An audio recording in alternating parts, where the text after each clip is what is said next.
Bu bolani o'sish davrida bo'ladi, bu tabiiy jarayon. Ko'p ota-onalar shunaqa deb o'ylashadi, lekin bu eng katta xato. Plagiotsefaliya, brachitsefaliya yoki boshqa bosh deformatsiyalari ko'pincha erta davrda sezilmaydi. 3-4 oydan keyin bolani bosh deformatsiyasi aniq ko'rina boshlaydi.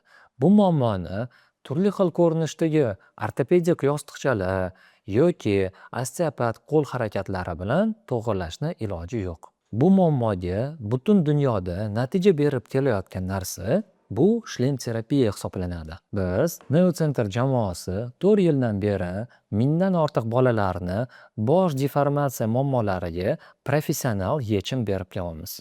Farzandingizni konsultatsiyaga olib kelganingizda birinchi o'rinda biz bolani boshida kranio indekslarini o'lchab to'g'ri tashxis qo'yamiz. Konsultatsiyadan keyin farzandingizga shlem terapiyaga ko'rsatmalar bo'lsa, biz 3D skaner apparatida bolangizni boshini 3D modelini olamiz.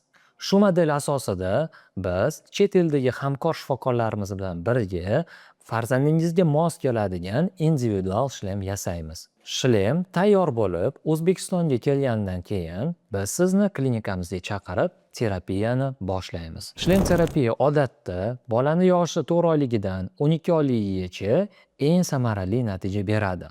Biz klinikamizda har bir bolani individual tekshiramiz. Bosh indekslarini o'lchab, deformatsiya turini, og'irlik darajasini aniqlab, undan keyin esa individual shlem yasaymiz. Agar farzandingizda bosh deformatsiyalarning belgilari bo'lsa, har xil osteopat yoki massajlarga borib, vaqt yo'qotib qo'ymang. Bu muammoni ilmiy va isbotlangan yo'l bilan davolash muhim.